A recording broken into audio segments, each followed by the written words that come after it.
Boa tarde a todos. Daremos início a mais um evento da CAPES, Coordenadoria de Apoio aos Servidores. Meu nome é Ricardo, sou mestre de cerimônias no Tribunal de Justiça, sou branco, tenho cabelos preto, um tanto grisalhos, uso óculos e estou vestindo paletó e gravata. O tema da live de hoje é uma viagem pelos últimos 200 mil anos da dieta humana e as doenças da modernidade. A palestra será ministrada por Luciano Giacalha. Ele é Resident Fellow pelo National Institutes of Health de Bethesda, nos Estados Unidos, doutor em endocrinologia e metabiologia pela Faculdade de Medicina da USP, médico assistente e diretor científico da Liga de Síndrome Metabólica do Hospital das Clínicas da Faculdade de Medicina da USP, médico titular de endocrinologia dos hospitais alemão Oswaldo Cruz e Hospital Sírio-Libanês, membro do Departamento de Síndrome Metabólica da Sociedade Brasileira de Diabetes. Dr. Luciano é branco, tem cabelos castanhos claros, está vestindo camisa azul e gravata vermelha. O evento contará com interpretação em Libras, que será realizada por Ariana. Ariana é branca, cabelos louros e está vestindo uma blusa preta. As perguntas podem ser enviadas pelo Perguntas e Respostas e serão respondidas ao final. Anotamos a presença em nossa sala virtual do excelentíssimo desembargador Luiz Edmundo Marrei Winch, e para realizar a abertura do evento, convido o desembargador Irineu Jorge Fava, coordenador da CAPES. Eu quero iniciar essa live cumprimentando a todos e a todas que nos veem e ouvem. Como eu disse, meu nome é Irineu Jorge Fava, eu sou coordenador da CAPES, sou branco, uso óculos, tenho cabelos semi-grisalhos e estou vestindo paletó com a gravata vermelha. E mais uma vez é um prazer, uma honra poder proporcionar, não é, a todos que nos veem aqui e nos ouvem, não é, uma palestra do nível como vamos assistir hoje. Eu digo sempre que o nosso órgão aqui é um órgão de apoio. E a gente acredita muito na prevenção e na orientação. Então, as lives destinam-se exatamente a isso, a orientar, a informar, com a finalidade principal de prevenir, sobretudo, não é, as consequências, as sequelas, não é, que a síndrome metabólica pode, muitas vezes, nos causar, nos trazer. E isso é um problema de saúde pública mundial. A gente falava isso antes da abertura dessa live, e não podemos fugir disso. Então, eu reputo de uma importância muito grande para todos nós, as informações que hoje seremos brindados aqui. O currículo do nosso palestrante, né, professor Dr. Luciano Giacalha, né, ele o credencia, né, a nos levar a uma viagem pelos últimos 200 mil anos na dieta humana e, sobretudo, as suas consequências, né? Isso também é muito importante para a conscientização. Então, doutor Luciano, seja muito bem-vindo. Desde já aqui fica o agradecimento da CAPES. Em nome do Tribunal de Justiça, a gente agradece a sua oportuna e muito importante contribuição a todos que estão aqui. Eu quero também saudar aqui o colega, né, Marrei Winch, que teve a feliz ideia e iniciativa de nos trazer aqui um palestrante do quilate que ouviremos em breve. E eu vou passar a palavra ao colega Marrei para que ele também possa fazer uma apresentação e dirigir algumas palavras ao nosso palestrante. Boa tarde a todos, boa tarde, Irineu, boa tarde, doutor Luciano, a todos que nos ouvem e nos veem, né? Falar do doutor Luciano é um pouco de redundância. Nós vamos ouvir um dos maiores autoridades em diabetes, em alimentação, que existe no país, e que tem uma folha de serviços prestados à sociedade enorme. E ele tem uma luta, uma caminhada de conscientização da população para que ela atinja uma vida melhor, para que ela se trate melhor, para que ela consiga atingir idades mais avançadas com qualidade de vida. É isso que o Dr. Luciano tem, ao longo da sua jornada, feito e beneficiado a população que ele trata no Hospital das Clínicas, no Oswaldo Cruz, no Sírio e no seu consultório. E a aceitação da CAPES em realizar essa live para todos nós no tribunal é uma coisa muito bacana. Eu agradeço a receptividade, Irineu, a pronta aceitação e o desenvolvimento para que isso fosse possível ser realizado hoje. Então, eu não vou falar mais, porque quem tem que falar agora é o Dr. Luciano, a quem eu desejo uma boa palestra e somos todos ouvintes. Muito obrigado. Bom, muito obrigado, as gentis palavras. Eu já não tenho mais idade para tanta emoção, tá? E agradeço, e de fato, apenas para contextualizar, essa apresentação que eu vou fazer é fruto de mais de 10 anos de um curso de pós-graduação que eu realizei no Hospital das Clínicas, exatamente versando sobre esse tema. Então, tem muita pesquisa, muito estudo, fiz um curso de arqueologia, e muitos dos dados que eu vou apresentar decorrem também de conversas com meu pai, que é da área de astronomia, para que a gente pudesse montar essa apresentação. Agradeço imensamente ao mestre de cerimônias, Dr. Ricardo, Dr. Irineu. Para mim é um grande prazer estar podendo falar para a CAPES, para um público tão seleto, né, e tão importante para nós, e mais uma vez agradecer imensamente de coração o convite e a possibilidade de apresentar essa palestra ao meu amigo Dr. Marrei. Bom, indo direto à apresentação, a gente sempre tem o chamado conflito de interesse, e eu brinco que esse é o maior conflito de interesses dessa palestra. Por quê? Porque, de fato, a maioria das pessoas amam isso daqui e, infelizmente, não vai ser isso que eu vou poder apresentar para os senhores como a dieta ideal para o ser humano. E quando a gente fala em dieta ideal, não só para nós, mas para qualquer animal, a gente tem que remeter ao meio ambiente desse animal. Saber o que ele, na verdade, é ofertado e o que ele pode se alimentar. No caso de uma girafa, é muito fácil. Basta a gente pegar um avião, ir para a África e acompanhar essa girafa, e a gente vai saber exatamente do que ela se alimenta e o que foi feito para ela consumir. O problema maior nos seres humanos é que a gente desconhece o nosso meio ambiente original. Por quê? Porque esse meio ambiente já foi modificado, e segundo, porque o ser humano, diferente dos animais, foi capaz de se espalhar por todo o globo terrestre. E a gente não vai ver girafas com obesidade, ou síndrome metabólica, ou hipertensão, ou diabetes, exatamente porque elas comem aquilo que foram feitas para comer. E a questão é, o que a gente foi feito para comer? Mas, antes disso, eu vou trazer o contexto um pouquinho antes dos tais 200 mil anos. E a gente vai começar próximo a 14 bilhões de anos, onde a teoria do Big Bang, onde uma pequena partícula do tamanho de um grão de bico, que contém tudo que a gente tem hoje no universo, explode, emitindo luz. E como todos sabem, a luz ela é composta de fótons. E fóton não é matéria. Porém, já os estudos de Einstein já mostravam que fótons a uma velocidade inimaginável e uma temperatura inimaginável, que só seriam possíveis pelo Big Bang, são capazes de se transformar em matéria, particularmente em 2 átomos, seria hidrogênio e hélio.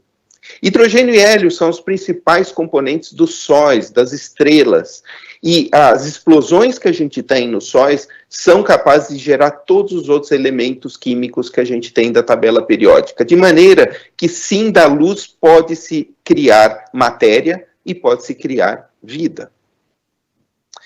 E algumas coisas interessantes, e eu vou apresentar aqui o chamado ciclos de Milankovitch, que é um físico sérvio, que apresentou 3 movimentos orbitais da Terra. O primeiro, chamado movimento excêntrico, é a rotação da Terra ao redor do Sol, que faz um movimento elíptico, e é uma elipse chamada imperfeita, porque ela vai se afastando e se aproximando do Sol em ciclos de a cada 100 mil anos. Obviamente que a proximidade do Sol vai fazer com que a temperatura na Terra seja um pouco mais elevada do que quando está mais afastado. A gente tem um outro movimento chamado oblíquo, onde a Terra se movimenta em torno do seu eixo vertical, em torno de 2 graus. Agora, o que a gente pode observar é que a Terra, em relação ao seu eixo vertical, ela tem uma inclinação ao redor de 23 graus de inclinação. Isso é interessante, por quê?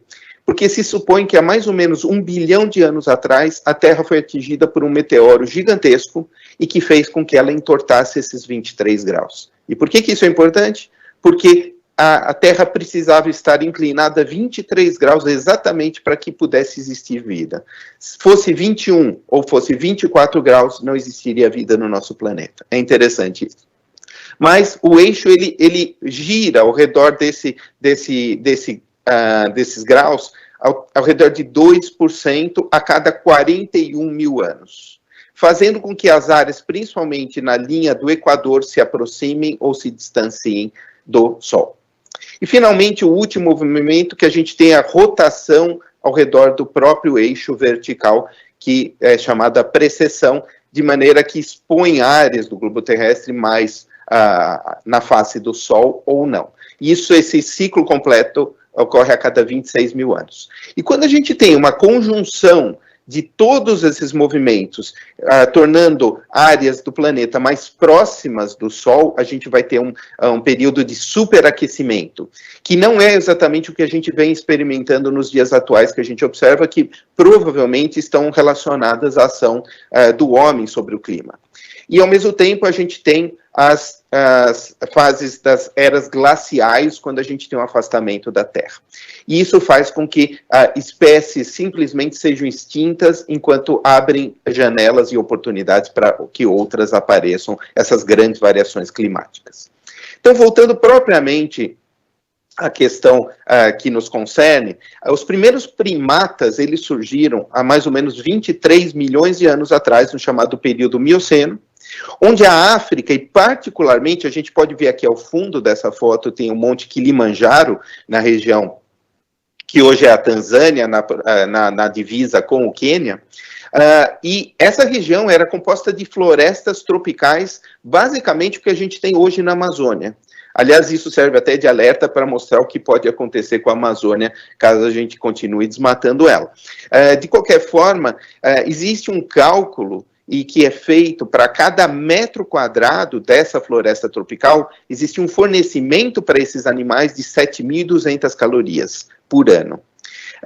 E com a mudança climática que ocorreu em 7 milhões de anos atrás, se entrou no período chamado Paleolítico, onde as florestas tropicais dessa região foram substituídas pelas grandes savanas, onde a gente vê nos documentários da África atual, nos parques nacionais do Quênia e da Tanzânia. Isso fez com que muitos desses primatas fossem extintos, e alguns poucos permaneceram em pequenos nichos florestais, que dariam origem ao gorila, ao orangotango e ao chimpanzé, e alguns poucos saíram e enfrentaram a savana. De maneira que, durante essa evolução, em 5 milhões de anos, apareceu o Homo erectus. E a gente tem que considerar que essa área que antes produzia 7.200 calorias por metro quadrado por ano, agora produz 4.000 quilocalorias por metro quadrado, ou seja, uma redução de praticamente 50%. E isso, para a sobrevivência, é um fator decisivo. Mas algumas adaptações tiveram que ser apresentadas pelo Homo erectus para que ele pudesse sobreviver. E o Homo erectus tinha uma característica que já chamava atenção em relação aos outros primatas, que era um cérebro de volume maior. E esse cérebro, ele passa a consumir mais calorias, de maneira que, num ambiente com poucas calorias, com um cérebro que consome mais, teve que ter algumas modificações, dentre elas a bipedalidade. Então, não mais o Homo erectus usava os 4 membros para se locomover, mas apenas 2, o que conferia 35% de economia. Ele tinha uma melhor visibilidade pela bipedalidade, ele podia enxergar tanto a presa com mais facilidade, mas também ver o predador chegando e fugir desse predador. Ao mesmo tempo, na savana com maior exposição aos raios ultravioletas e maior possibilidade de queimadura da pele, a bipedalidade diminuiu a área exposta ao sol e também, ao mesmo tempo, propiciou uma área maior de contato com o vento, que seria um fator de resfriamento do nosso corpo. E um dos fatores que mantém a nossa temperatura é a pilificação, são os pelos. Então, houve uma redução de pelos, porque houve um esfriamento maior do nosso corpo. E, finalmente, a liberação das mãos, que agora não eram mais usadas para locomoção. E a evolução vai até mais ou menos 200 mil anos atrás. E por isso que eu comentei a apresentação. Até pouco tempo atrás, se achava que o Homo sapiens tinha surgido há 80 mil anos atrás, até a descoberta de um esqueleto, justamente na costa oriental dessa região da Tanzânia, de 200 mil anos atrás. E surge o Homo sapiens. Agora, um humanoide com um cérebro de 1.400 gramas, que corresponde a 2% do peso, mas vejam, senhores, que esse cérebro sozinho consome praticamente 1/4 das calorias que nós consumimos. Então, a demanda calórica desse cérebro é enorme, se a gente comparar com outros primatas em torno de 10% e outros mamíferos 5%. E também esse cérebro, em relação ao nosso organismo, é o maior cérebro que existe dentre todos os animais, proporcionalmente ao tamanho corporal. E não só a demanda de calorias, mas a demanda de oxigênio é muito grande. Quando a gente vê documentários de cães que caem em lagoas e ficam 10 minutos e tiram o cachorro de lá, ele sai com o rabo abanando como se nada tivesse acontecido.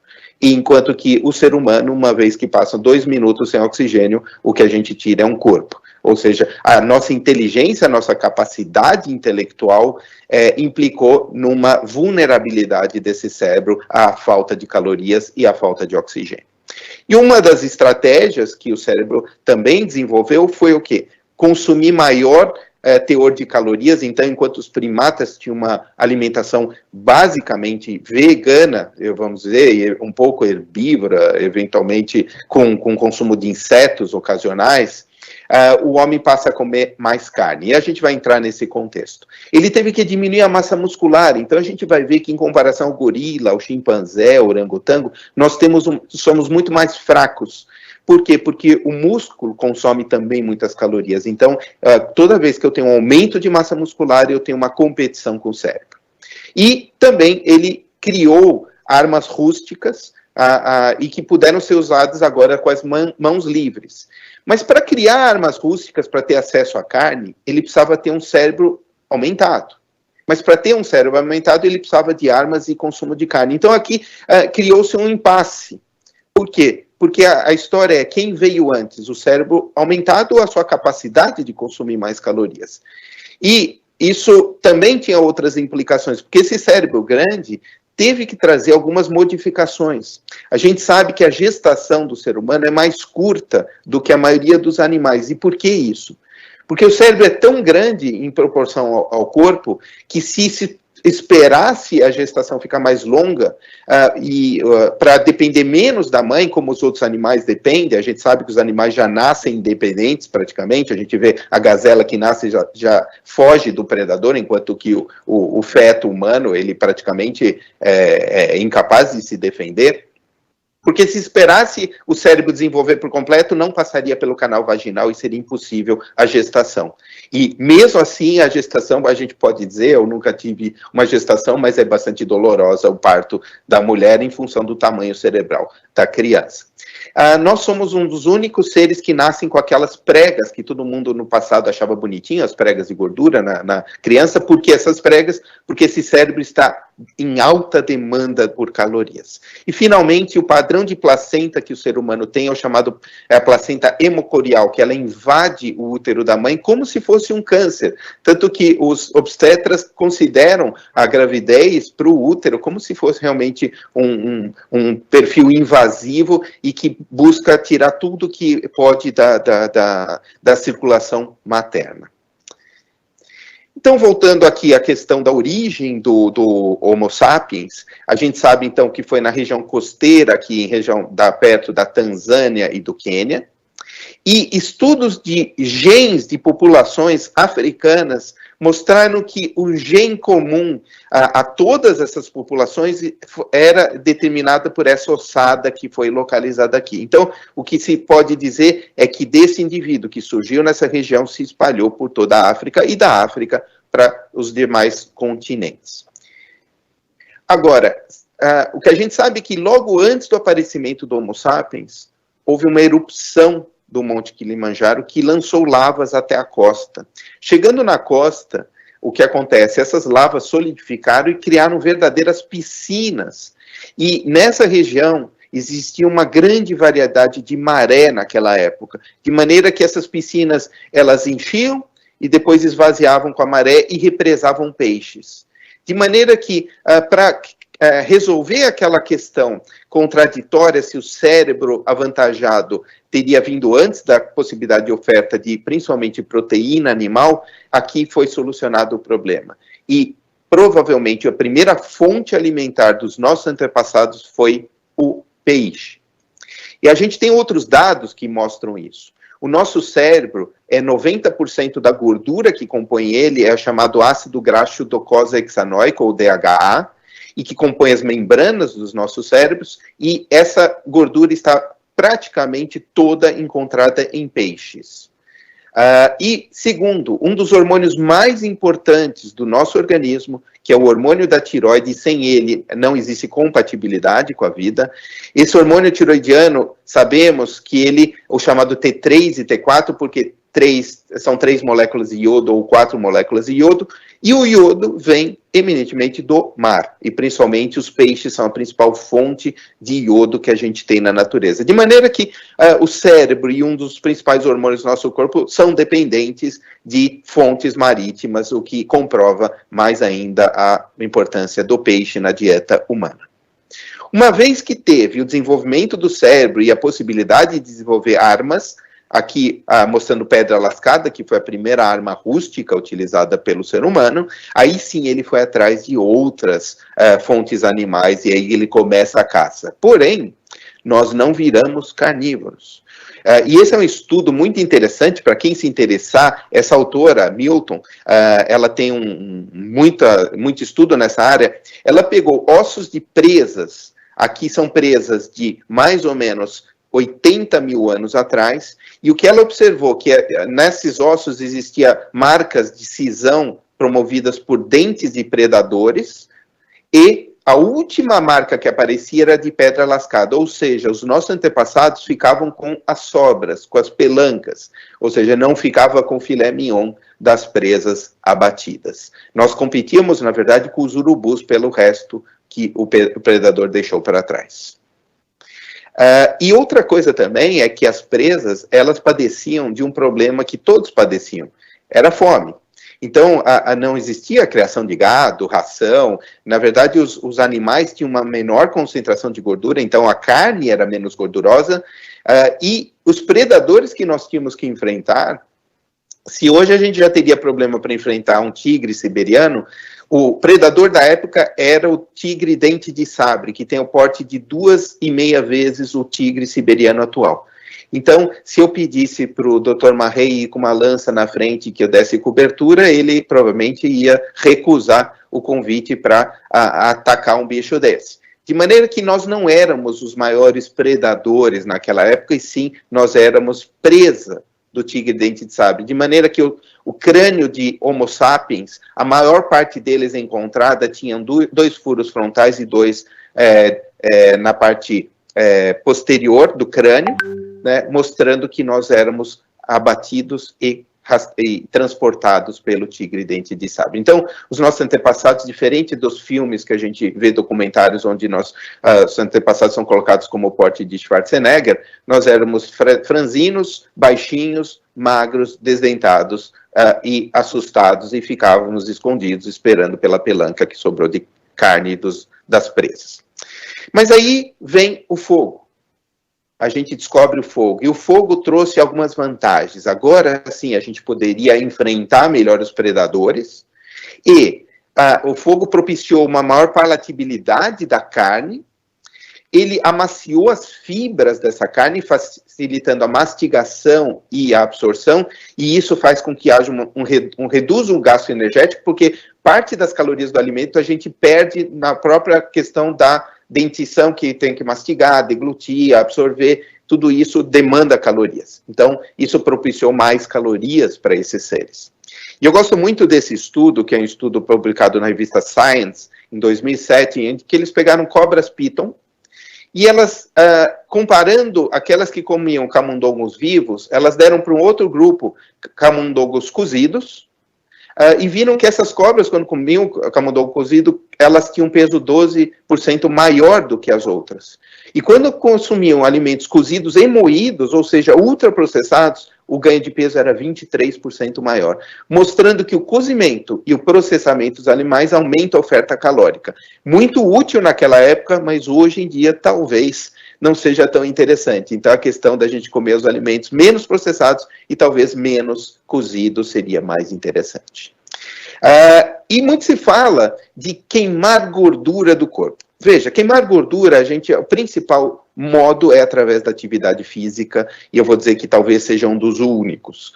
Quando nos apresentam medicamentos que aumentam a queima de gordura, eu vou dizer que isso é praticamente irrisório ou causa problemas para a saúde, ou seja, não vale a pena.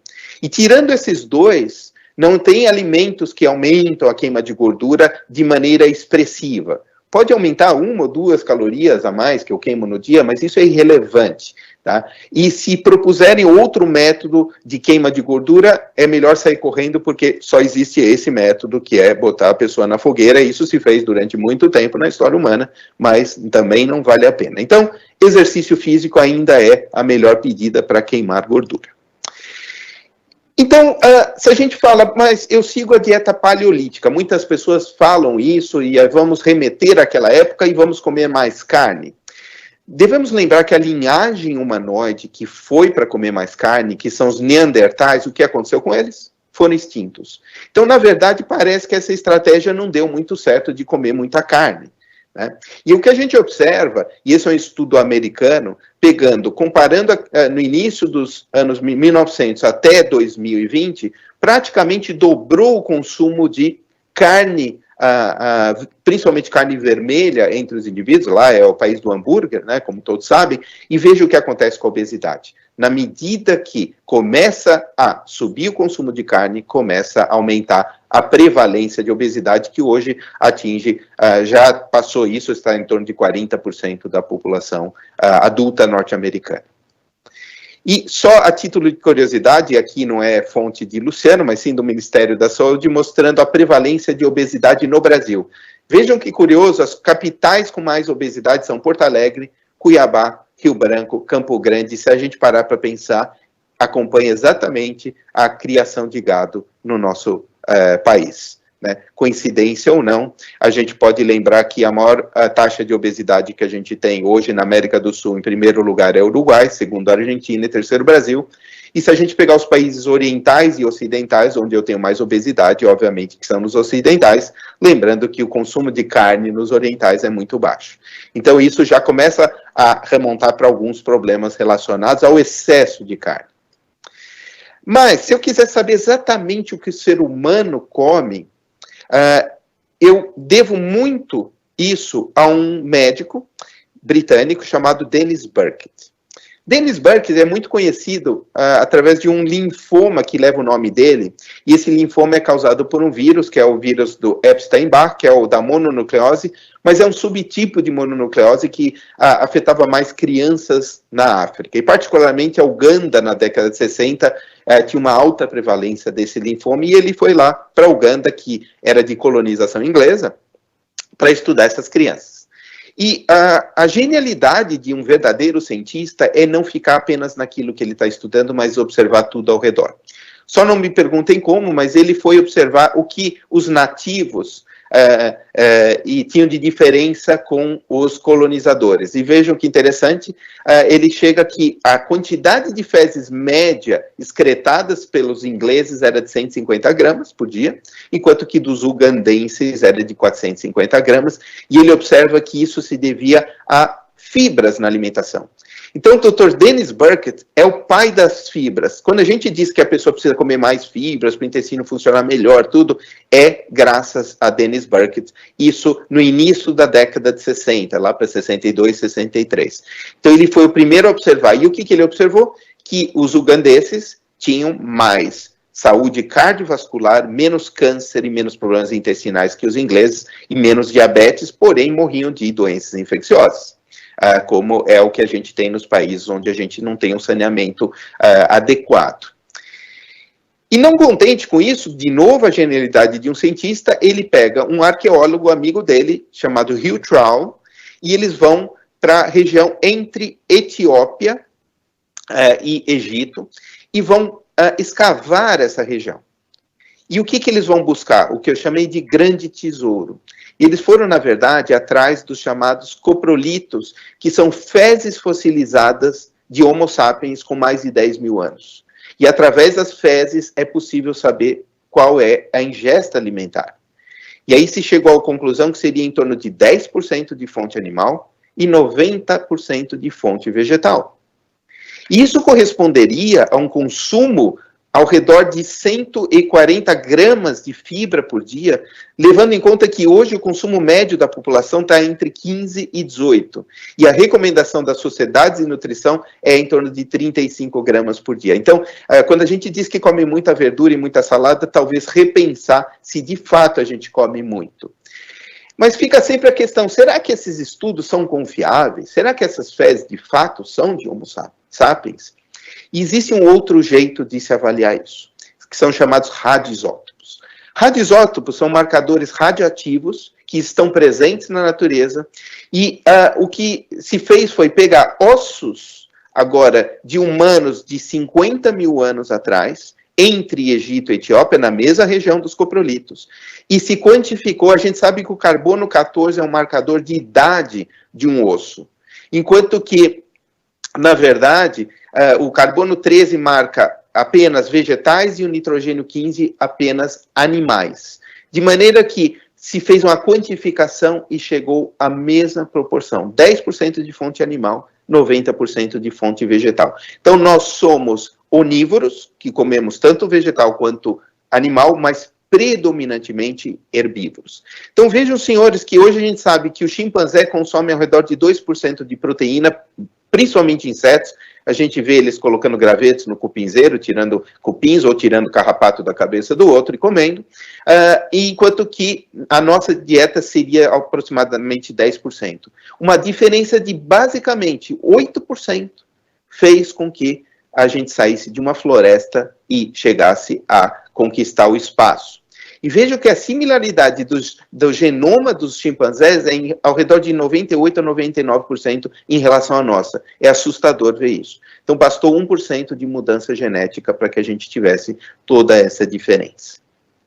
E esse é um estudo muito interessante, e aqui não resta dúvidas, principalmente quando a gente fala no estudo prospectivo de 10 anos, em 500 mil indivíduos, ou seja, 500 mil de indivíduos nos Estados Unidos, onde eles avaliaram o consumo de carne vermelha diária, aqui 0 gramas, eles separaram por consumo, 0 gramas, 50 gramas, 100 gramas, aqui um consumo diário, de maneira que aqueles indivíduos que têm 100 gramas de consumo de carne vermelha por dia, têm 17% maior chance de morrer do que aqueles que não comem carne vermelha.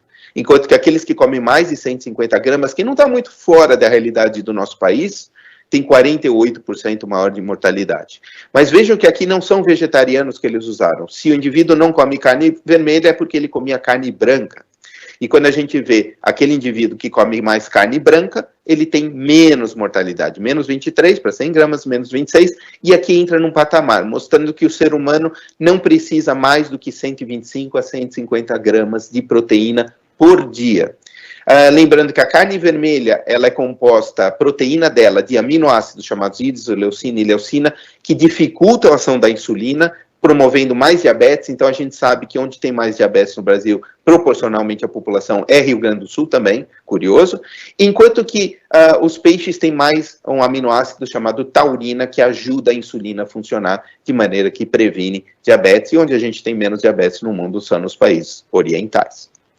Mas eles já estão aumentando graças ao McDonald's, que chega com força total a esses países. Mas o problema não são os carboidratos, como nos diziam, que eu tenho que cortar carboidratos. Eu acho interessante porque a Organização Mundial de Saúde, junto com a Universidade de Harvard, criaram a tal pirâmide alimentar, que mostrava que cada patamar representava a proporção de calorias de cada fonte alimentar. E a base da pirâmide alimentar são os carboidratos. E é interessante, por quê? Porque são os carboidratos que são tirados quando o indivíduo faz qualquer dieta, seja para emagrecer, para diabetes, para outras coisas. Mas o problema não são os carboidratos. O problema é qual carboidrato. Até porque não faz sentido, porque os mamíferos, eles têm amilase, que é uma enzima que quebra o amido na sua saliva, e o ser humano, ele tem 8 cópias de gene para produzir amilase, enquanto que o chimpanzé tem 2. A natureza sempre buscou a economia genética, ela nunca criou genes que não têm função. Então não tem sentido a gente ter um monte de genes para formar a amilase se não fosse para digerir amido. Segundo ponto qual era a fonte de carboidratos que a gente tinha no passado e que se mantém até hoje? Milho, trigo, arroz, cevada, cevadinha, aveia, quinoa, tem outros tantos, mas o que são eles? Eles são, na verdade, capim. A única diferença é que nós, seres humanos, que cultivamos esses grãos, a gente deixa que eles cresçam até virarem grãos adultos, de maneira que a gente consome o grão final. Mas se a gente pegar os brotos jovens, eles têm um teor maior de proteína, como todos os brotos têm, eles têm um menor teor de amido, mas tem, e um alto teor de fibra. Então eu já estava, quando o nosso antepassado passava, ele pegava esse broto e punha tudo na boca e já comia a sua proteína vegetal, suas fibras e o seu carboidrato. Então, se a gente não tem a capacidade de comer brotos mais, coma mais salada.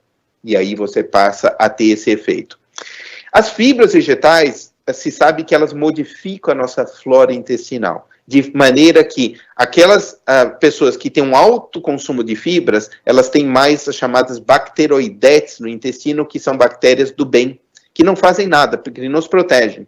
Enquanto que aqueles que não comem tantas fibras produzem as chamadas firmicutes, que são bactérias do mal, que produzem as chamadas endotoxinas, que entram no nosso corpo, causam inflamação no nosso corpo e atacam os nossos órgãos, coração, fígado e o pâncreas, que é a minha área, levando a uma ocorrência de diabetes. Então, sim, as fibras, indiretamente, a falta delas pode levar a diabetes. E esse é o consumo de fibras ao longo da existência do Homo sapiens, mostrando que de catadores e caçadores, até 10 mil anos atrás, quando começa a agricultura moderna, vejam o decréscimo do consumo de fibras, até a primeira revolução industrial, uma queda, e finalmente a gente chegar nos dias atuais, onde a gente tem praticamente uma redução maciça do que era o consumo de fibras no início da nossa existência. E falando em carboidratos, a gente inevitavelmente vai falar do açúcar. O açúcar, principalmente, que a gente usa hoje, que vem da cana, ele surge há 1000 anos atrás, né, onde da Oceania, principalmente da ilha da Nova Guiné, é transportada até a Índia, e aqui se cria a primeira garapa do mundo. Tá? Eles aprenderam a fazer extrato e o suco de cana. Mas ficou nessa região esquecida, a Índia meio que ficou isolada do mundo por muito tempo, até 600 a.C., quando Dario da Pérsia invade a Índia e descreve esse açúcar em caldo como mel que vem do mato e não das abelhas. E ele traz isso aqui para a região do Oriente Médio, mas fica restrito até que os portugueses redescobrem a cana-de-açúcar na Nova Guiné e levam para a Europa. Essa cana é processada e transformada em açúcar em Veneza, e a partir daí o açúcar passa a fazer parte da história da humanidade e a infâmia da escravidão. Então, América Central, Brasil particularmente, a colonização a partir dos anos 1500 é para produzir, para plantar e extrair o açúcar da cana. E as guerras daquela época eram graças ao açúcar, que era o pozinho branco daquele momento. Hoje a gente tem outros pozinhos brancos a enfrentar, né? E aí a gente vai falar, ok, mas e as frutas? As frutas são fontes de açúcar, não são? eu deveria suprimir as frutas? E esse estudo mostra exatamente essa questão. Esse é um estudo de Harvard, com 187 mil indivíduos acompanhados por 24 anos, onde eles dividiram os indivíduos que tomavam suco de fruta daqueles que consumiam a fruta íntegra.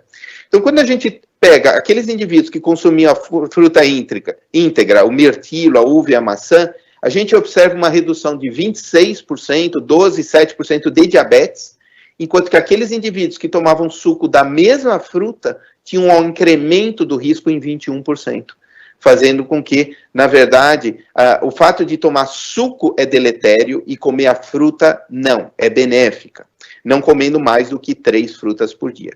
E a gente fala muito da questão do índice glicêmico, quanto que essa fruta vai aumentar a glicose. Então, o suco, ele eleva demais o nível de açúcar no sangue, enquanto as outras frutas têm um incremento mais lento.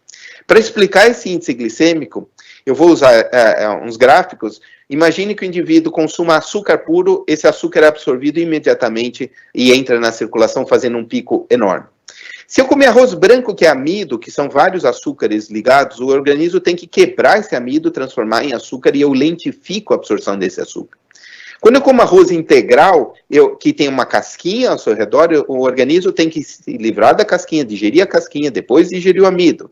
E, finalmente, quando eu coloco fibras vegetais, eu dificulto ainda mais. Então, o intestino não gosta disso muito. Por isso que a gente tem um intestino de 8 metros, que leva um tempo para ele se desfazer das fibras, para quebrar a casquinha, digerir amido e transformar em glicose. Ou seja, a ideia não é tirar carboidrato, a ideia é dificultar a entrada da glicose, que é a nossa principal fonte energética no organismo. O normal da glicose no sangue não é 0. Né? A glicose em jejum é entre 70 e 100, se não fosse importante, o organismo não manteria nesse nível a todo custo. Só para mostrar, exemplificar o que eu falei, o indivíduo que comeu açúcar, ele tem um pico exagerado e esse açúcar rapidamente, em 30 minutos, é tirado da circulação. Quando come arroz branco, essa curva já se achata um pouquinho e a saciedade é um pouco mais prolongada. O arroz integral prolonga para 4 horas essa saciedade. E vejam que o pico é menor, atingindo a necessidade que o organismo precisa de glicose, não sobrando tanto, por quê? Porque a sobra vira gordura. E, finalmente, quando come com vegetais, vejam que dá uma saciedade de 5 horas, quando eu como arroz integral, por exemplo, e vegetais. De maneira que eu não preciso comer de 3 em 3 horas se eu usar um alimento adequado para as nossas necessidades, que são os grãos integrais, com grande quantidade de fibra. As frutas, assim como alguns vegetais e temperos, eles são ricos também em substâncias que a gente chama de polifenóis. Aqui a gente tem as catequinas, quercetinas, resveratrol, procianidinas, e essas substâncias, o que elas fazem? Elas causam menos inflamação, ajudam no diabetes, dificultam a entrada de açúcar no nosso organismo. Então, como a gente pode ver, esse é um estudo que eu participei junto com a Faculdade de Farmácia da USP, em que a gente extraiu esses polifenóis de 2 frutos do cerrado brasileiro, no caso o cambuci, à esquerda, e a cagaita, à direita, e foi dado alimentação para o indivíduo, mostrando a ascensão da glicose após essa alimentação, sem os fenóis, e dando os fenóis, vejam que há uma redução da ascensão dessa glicose no sangue. Isso é particularmente importante para quem tem diabetes, obviamente. Em relação às gorduras, a gente tem que entender o que aconteceu ao longo do tempo. As gorduras vegetais, elas são extremamente saudáveis, desde que não em grande quantidade. Então, quando se fala que o azeite é saudável, sim, mas não mais do que 1 ou 2 colheres de sopa por dia. Ao passo que a gordura animal, ela traz problemas para o organismo. E por quê? Nós temos um sistema imunológico que é feito para reconhecer bactérias. E a parede celular, a membrana das bactérias, contém uma gordura que a gente chama de ácido láurico, que é uma gordura, uma molécula reta de gordura. Enquanto que a gordura vegetal, ela é ramificada. Quando eu como gorduras saturadas, que são principalmente gorduras de fontes animais, bacon, do queijo, da carne gordurosa, ela é rica em ácido palmítico, que é uma gordura retificada. Então, o seu organismo acredita que quando se come muita carne, ele está sendo infestado por bactérias e ele causa um processo inflamatório que não mais ataca a bactéria, porque não tem bactéria, mas ataca o nosso próprio organismo. E não contentes com isso, o ser humano transformou a gordura vegetal, através de um processo de hidrogenação, faz com que a molécula fique reta. E essa molécula passou a se chamar gordura hidrogenada ou gordura trans, e que também causa esse processo inflamatório. Graças ao nosso querido Dr. Wilhelm Naumann, em 1902, que criou o processo de hidrogenação. E só curiosidade, a manteiga é fonte da glicerina que era usado para explosivos. Durante a Segunda Guerra foi importante. Então, eles deixaram de consumir manteiga e passaram a consumir margarina, que é a fonte de gordura trans. E, em 1984, a infâmia do FDA de recomendar a margarina no lugar da manteiga, achando que ela era benéfica, e por isso que ela foi criada. E 20, 30 anos depois se descobriu que não só que ela não é benéfica, essa gordura trans, como ela é mais prejudicial ainda. Então, esse é um dos problemas. E, finalmente, chegamos ao sal. Descoberta 10 mil anos atrás, na região da Mesopotâmia, principalmente com a criação do gado, viram que o gado ele precisava de sal para sobreviver. A extração, tanto do mar quanto da base do Himalaia, e eu digo que a maior parte do sal do Himalaia que a gente consome é sal normal com tintura rosa, então sinto falar isso, mas 6 mil anos atrás eles aprenderam a extrair o sal, que dava mais sabor ao alimento. 3 mil anos se descobre que o sal preserva os alimentos, então os faraós levavam consigo nas tumbas peixes ressecados pelo sol, também para que tivesse o consumo na sua vida posterior. E, finalmente, as legiões romanas, para conseguir caminhar por longas distâncias, tinham que levar carnes salgadas, que duravam por mais tempo, e o sal ganhou tanta importância nisso que passou a ser o soldo, o salário deles. E a própria palavra salário vem justamente da palavra sal. Tá? Então, essa é a razão da gente utilizar o sal. Mas a gente gostou do sal, aproveitou do sal, e agora que a gente tem geladeira e não precisava mais conservar a carne salgada, o excesso de sal e todos os produtos industrializados são riquíssimos em sal. Hoje o excesso de sal causa todas as doenças que a gente já sabe, o AVC, infarto, doenças do rim e da circulação. Mas, finalizando a minha apresentação, eu quero colocar o seguinte. Vamos supor que o Luciano trouxe aqui uma amostra de slides enviesada. Ele é um vegetariano querendo convencer todos a se tornarem vegetarianos e por isso que ele falou todas essas coisas. Será que não tem um viés na ciência? E aí eu pensei, bom, como que eu resolvo esse viés? Porque se tivesse alguém defensor da carne, ele ia falar bem da carne. Ia ficar complicado em quem eu vou acreditar, e isso é o que acontece normalmente em várias apresentações. Mas vejam que eu faço questão de apresentar todas as referências científicas. Então, Luciano não é um guru, eu não tive, infelizmente não fui eu que descobri todas essas coisas, gostaria, mas eu trago referências de quem realmente apresentou a ciência. Então, alguém que não tivesse nenhuma participação na decisão e que fosse totalmente isento, eu pensei quem eu traria para discutir o que a gente foi feito para comer. E eu pensei nos extraterrestres, que se viessem com discos voadores e puxassem um de nós, ele iria dissecar-nos, ia comparar a gente com outros animais e ia dizer o que a gente foi feito para comer, assim como a gente faz com os dinossauros, que a gente sabe quem era herbívoro e carnívoro pela sua anatomia. E por que o viés na ciência é importante? Porque hoje a gente está num mundo altamente comercial. Eu gosto sempre de apresentar esse dado, que todos já ouviram falar que uma taça de vinho ao dia faz bem para o coração.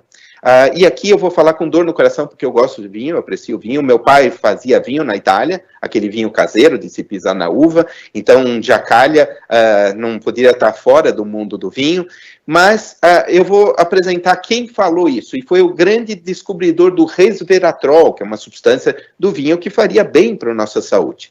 Chama-se Deepak Das, mas se todos tiverem cuidado de entrar no Wikipedia dele, vão ver isso, Data Falsification Investigation. E os 145 estudos que ele publicou, falando que uma taça de vinho ao dia fazia bem, foram forjados e falsificados, e se soube que ele era pago pelos produtores de Napa Valley para falar isso, e quem entregou ele foi assistente que ganhou um percentual menor do prometido, como os senhores juízes já estão acostumados a ver no dia a dia. Então, infelizmente, essa é a novidade que a gente traz. Então, hoje, o que se sabe do vinho não se sabe nada. Tá? Então, esse era o Papa, ele foi processado na época e ele morreu durante o processo, ele foi expulso da universidade, que ele era professor titular da Universidade de Connecticut, então para ele não foi bom negócio o que aconteceu em relação ao vinho. Mas vamos pegar então dissecando o nosso organismo. Aqui tem uma relação entre a massa de um primata e o tipo de dieta. Isso vale para todos os primatas do mundo, exceto nós. Vejo que quanto maior a massa do primata, menor é o consumo de fonte animal, em vermelho. E quanto maior a massa do animal, maior o consumo de frutas e vegetais em verde e amarelo. Só carnívoros têm garras. Unhas e cascos, só herbívoros. A mão foi feita não para trucidar. Então, ninguém imagina um ser humano correndo atrás de um pasto numa vaca, atacando essa vaca e abrindo a barriga da vaca com as suas mãos. Né? Então, a mão foi feita para quê? Para atirar pedras contra os predadores carnívoros e para puxar frutas ou puxar raízes para o seu consumo alimentar. O movimento da mão é próprio para isso e nós só que temos. A dentição diz muito o padrão alimentar.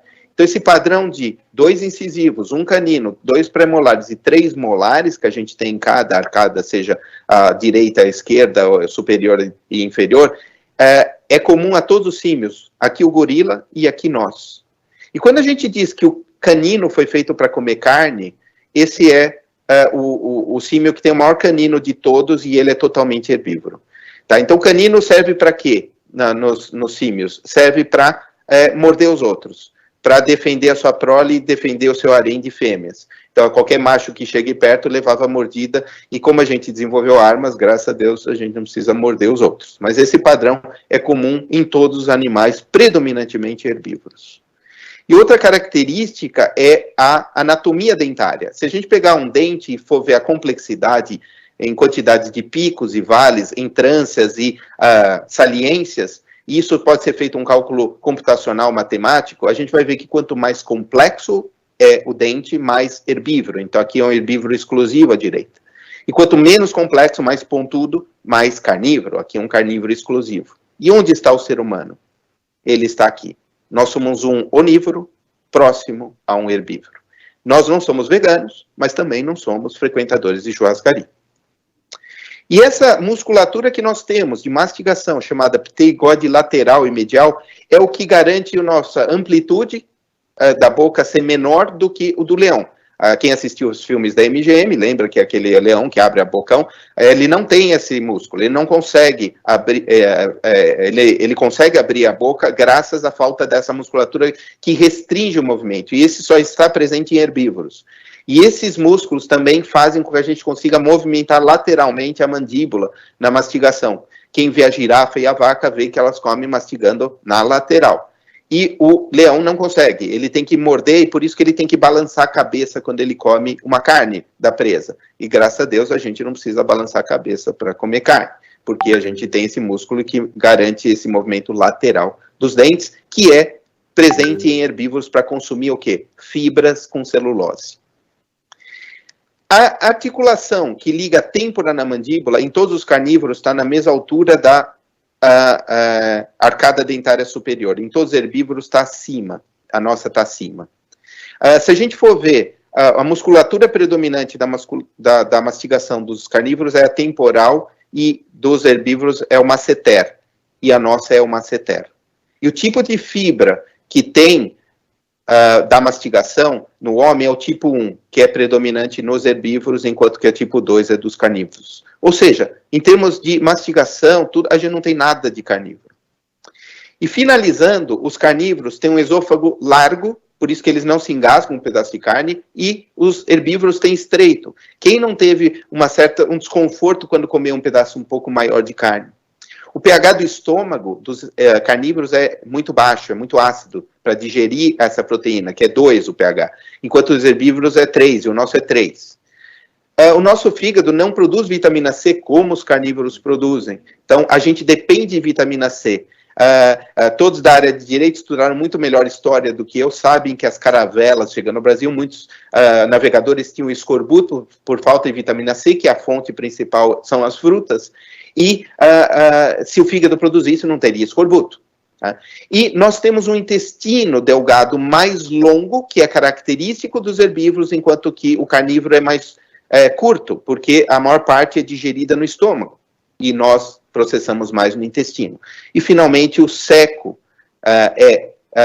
e o cólon é saculado nos herbívoros, que é o nosso caso, e menos saculado e mais reto nos carnívoros. Então, a anatomia da gente é muito mais próxima a herbívoros do que carnívoros. E eu falo isso com dor no coração. Por quê? Porque eu adoro um pedaço de bife. Então, eu não tenho nenhum viés apontando para isso. E, ao longo da minha vida, eu garanto que eu estudei o máximo possível para provar que o excesso de carne fazia bem, mas eu sempre dava com os burros na água. Essa palestra também eu queria dedicar ao meu pai, que eu perdi no fim do ano. Essa palestra eu fiz para a abertura do Congresso Brasileiro de Diabetes em 2021, para mim foi uma das maiores honras que eu tive, e infelizmente meu pai faleceu no dia seguinte, então muito do que eu sei de astronomia eu devo a ele, e era uma pessoa genial e um exemplo para mim. Eu agradeço a atenção de todos, e mais uma vez, muito obrigado pela oportunidade. Parabéns, doutor Luciano, excelente palestra, muito rica, né? Temos um Obrigado. Público grande aqui acompanhando, ávidos por respostas. A gente tem um tempinho para fazer perguntas e respostas. Perfeito. Maravilha? Então, temos uma pergunta aqui da nossa colega Ana Carmen de Andrade. Saímos do in natura para o processado. Vantagens e desvantagens. Síndromes metabólicas atualmente são consequências do tipo de alimentação atual, os processados? Com certeza. Eu acho que assim, não é só a questão de ser processado, mas a gente também tem várias substâncias, como muitos perguntam, adoçante faz bem, porque tem a questão de quem tem diabetes. Hoje a gente sabe que os adoçantes, quase todos, modificam a nossa flora intestinal e, como eu falei, as bactérias vão influenciar no nosso metabolismo. Tem conservantes, tem um monte de substâncias e na verdade, como eu falei da margarina, vejam que a gente só foi descobrir 30 anos depois que ela é prejudicial. Quantas coisas nós não estamos consumindo que dizem que ajudam a preservar, a conservar, que dão mais sabor ao alimento, que a gente vai descobrir daqui a 30 anos que nos é prejudicial? Eu gosto muito de uma frase de um médico alemão, e que eu uso com frequência, que tudo que você precisa abrir o pacote ou tirar a tampa não presta. Com exceção, eu faria aos laticínios, aos iogurtes, por exemplo. Então, realmente, tudo que é processado não é saudável. Mas o problema é que a gente enfrenta, de fato, uma hiperpopulação mundial, né? De maneira que, para garantir a alimentação a todos esses, é quase que inevitável que a gente tenha que utilizar de ferramentas tecnológicas para garantir a alimentação. Então, a gente tem essa, na verdade, contradição entre dar o saudável e garantir que a população não tenha fome. Entendi. Talvez tenha um pouco de relação agora, um certo antagonismo com a pergunta da Priscila. O que o senhor acha do crudivorismo? Ele é a dieta ideal? Como eu falei, na verdade, quando a gente expõe ao calor, primeiro que assim, a gente aumenta a quantidade calórica. Por quê? Porque a gente facilita. A mensagem que eu quero deixar aqui é, alimentação, tudo que eu for fazer, eu tenho que dificultar o meu organismo a aproveitar aquele alimento. Então, eu tenho que fazer o organismo queimar mais calorias para que aproveite as calorias. Então, por exemplo, um exemplo prático. Claro, ninguém é monge budista ou santo 100% das vezes, e a gente vai comer um pedaço de pizza com os amigos, né, numa sexta-feira à noite, principalmente os paulistanos. Então, eu sempre digo, o ideal seria que a gente comesse um prato de salada junto. E na pior das hipóteses, se não for comer, não tivesse prato de salada, comer pelo menos uma pizza de rúcula ou de escarola para ajudar nesse quesito, ou palmito, ou coisa do tipo, né? Então, assim, de fato, a ideia, a alimentação mais crua seria mais saudável, vamos dizer, nos tempos atuais, onde a gente tem o quê? Excesso de oferta calórica. Talvez, nos nossos antepassados que passavam fome, o fogo tenha sido essencial para que eles sobrevivessem. Hoje em dia, talvez não. O Diogo Volpe pergunta, como adequar a dieta ideal com a crescente crise na produção dos alimentos e o aumento da população mundial? Exatamente. Obrigado, doutor Diogo, um abraço. Né? Eu sempre coloco que, assim, a gente tem essa contradição. Eu não sei como que a gente vai resolver isso, porque, de fato, a otimização na produção implica em criação de transgênicos, uso de agrotóxicos, a destruição de florestas para que a gente tenha uma área de plantio maior e toda a consequência que a gente vai ver de comprometimento do clima planetário. A solução seria uma redução da população mundial. Eu acho que é a única coisa que eu consigo enxergar hoje. Por quê? Porque com a população que a gente tem, se a gente fosse garantir uma alimentação saudável, ou seja, aquela história dos orgânicos é muito bonita, mas se a gente dependesse de orgânicos, acho que 90% da população passaria fome. Então a gente tem que repensar essa superpopulação que a gente está tendo no planeta, que não é salutar para a nossa saúde. Eliane Aparecida Rosa da Silva. Que nosso metabolismo com a idade fica mais lento? Ok, excelente. Saiu um trabalho recente em inglês dizendo que a gente não tinha redução e se viu que a metodologia do estudo estava completamente errada. O que acontece? A gente tem uma diminuição progressiva da massa muscular. E lembrando aquilo que eu falei, o músculo é um dos maiores consumidores de calorias do nosso organismo, tá? Em torno de 60%. Então, qualquer coisa que diminua a massa muscular vai diminuir o nosso gasto calórico. Fora isso, a gente tem também o efeito de hormônios. Nosso metabolismo, diferente do que muitas pessoas falam, que a obesidade é uma sem-vergonhice, é uma falta de empenho da pessoa, não, a gente sabe que ela é determinada por hormônios. Tem indivíduos que têm a produção de hormônios, um dos hormônios que regula o metabolismo é o PYY, a gente sabe que os magros têm mais do que os obesos. Mas, de qualquer forma, mesmo aqueles que têm níveis normais, com o envelhecer, e isso é inevitável, é inexorável, a gente vai diminuindo a produção não só desses hormônios do metabolismo, mas de todos os outros hormônios, incluindo hormônio de crescimento, hormônios sexuais, e finalmente a mulher, eu diria que é a mais injustiçada do nosso planeta. Por quê? Porque enquanto o homem tem a chamada andropausa, que é uma queda lenta e progressiva, a mulher é de supetão. Ela é pega de surpresa com uma queda abrupta dos níveis de hormônios sexuais.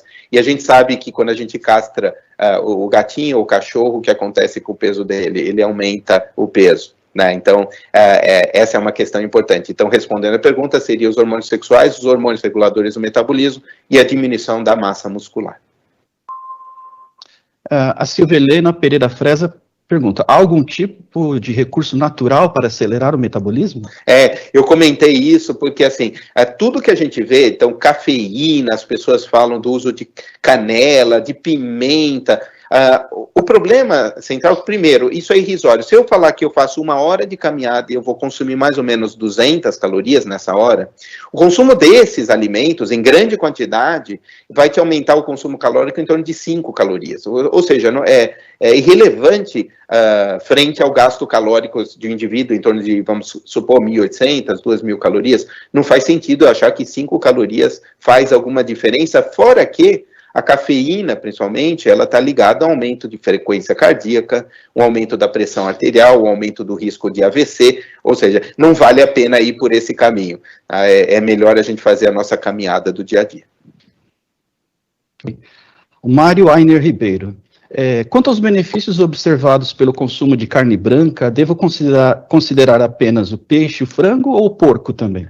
Então, a questão, o porco entra como carne vermelha, eu sinto dizer, e a cor, na verdade, foi uma infelicidade nessa classificação. Eu não gosto muito, eu diria que seria pela quantidade de gordura saturada, que para a população seria complicado a gente usar esses termos. Então, eu classificaria, primeiro que o peixe é muito melhor que a carne de ave, essa é a primeira coisa.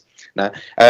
É claro que vão falar que hoje os peixes que a gente consome têm mais mercúrio, mas também o pasto consome mais agrotóxico, o frango ele tem mais hormônios colocados, então é complicar, mais antibióticos. Muito do que a gente vê o incremento de infecções urinárias, principalmente em mulheres, decorre do uso de antibióticos em aves. Né? Então, isso tem criado cepas, principalmente Escherichia coli, mais resistentes aos antibióticos que a gente tem. Então, assim, peixe seria, em primeiro lugar, principalmente peixe que não é de cativeiro, né? Peixe de mar em primeiro lugar, peixe de rio em segundo lugar, depois ave, depois carnes vermelhas em geral. Mas mesmo assim, o que é mais importante, que mesmo assim, quando a gente fala, dieta japonesa, é saudável porque tem peixe. O restaurante japonês nosso não é restaurante japonês, ele é um fake, ele é uma churrascaria japonesa, a gente come 1 quilo de salmão e isso não é saudável.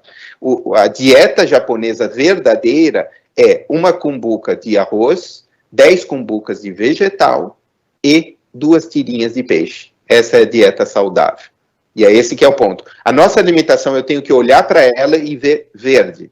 Depois eu tenho que ter um pouco de carboidrato, um pouco de proteína animal. E a nossa sobremesa, ao invés do pudim, seria uma fruta, mas melhor seria jogar essa fruta para o intervalo, se uma refeição for mais de 5 horas de distância entre uma e outra. Né? Mais do que após uma alimentação que a gente já teve. Ok. Márcia Aparecida, Tomé Garcia, eu gostaria de saber mais sobre o jejum intermitente, já que seus benefícios estão sendo bastante divulgados. Realmente funciona indiscriminadamente para todas as idades? Bom, a gente está numa fase que, assim, que já passou do que está sendo bem avaliado para mostrar que não serve para nada. Tá? Então, os últimos estudos mostram que o jejum intermitente, infelizmente, não funciona. Eu vou contar um pouquinho da história, de como surgiu. São modelos animais com ratos, em que eles pegaram ratos, comparando aqueles ratos que consumiam o alimento livremente ao longo do dia e aqueles que era simplesmente impedido ele de consumir o alimento durante o dia. E aqueles que não podiam consumir alimento durante o dia engordavam e tinham menos diabetes do que aqueles que eram livres para comer. Só que o rato tem um ciclo biológico oposto ao nosso, então eles comem à noite e dormem de dia. Né? Então, a gente já faz o jejum intermitente, a gente dorme à noite e esse é o nosso jejum intermitente. O único problema é que nós inventamos a luz artificial. Então, nós jantamos às 9 da noite, quando, na verdade, deveríamos jantar até o pôr do sol. Então, nós deveríamos fazer um jejum a partir de 6, 7 da noite, não mais nos alimentar, até que o sol nascesse lá pelas 5, 6 horas da manhã. Então, esse é o jejum intermitente de 12 horas e não 16 horas, como é proposto, porque aí, é claro, eu começo a entrar num jejum e se eu trancar o indivíduo num banheiro por uma semana, ele vai perder peso com certeza, mas primeiro não vai ser saudável, ele vai perder massa muscular e segundo, ele vai ter um rebote desse peso. Toda vez que eu exponho o organismo a um estresse, que é o jejum, uma falta de alimento, eu gosto sempre de dizer que, principalmente quem quer perder peso, que o organismo não quer perder peso, é a pessoa que quer. Né? Então, toda vez que a pessoa tenta perder peso de forma agressiva, o organismo enxerga como uma ameaça e vai tentar fazer de tudo para recuperar aquele peso que ele perdeu e ainda ganhar um pouco mais para se proteger, porventura, se acontecer de novo o estresse, entre aspas, para o organismo. Então, um jejum seria entre 6, 7 da noite até 5, 6 da manhã, esse é o verdadeiro jejum intermitente. E o jejum de 16 horas ou de mais, os trabalhos têm mostrado que no longo prazo é prejudicial. Tá? Então, o problema de estudos com dieta é que a gente vai ver, a maioria deles estuda 6 a 12 meses. É muito difícil você ter um estudo patrocinado e pago que avalie um consumo de 10 anos. Por isso, vejam que todos os trabalhos que eu trouxe aqui eram estudos de 10 anos, de 24 anos, e aí sim eu posso ter uma resposta. E a casuística é importantíssima, porque a alimentação, você acompanhar o que o indivíduo come no dia a dia,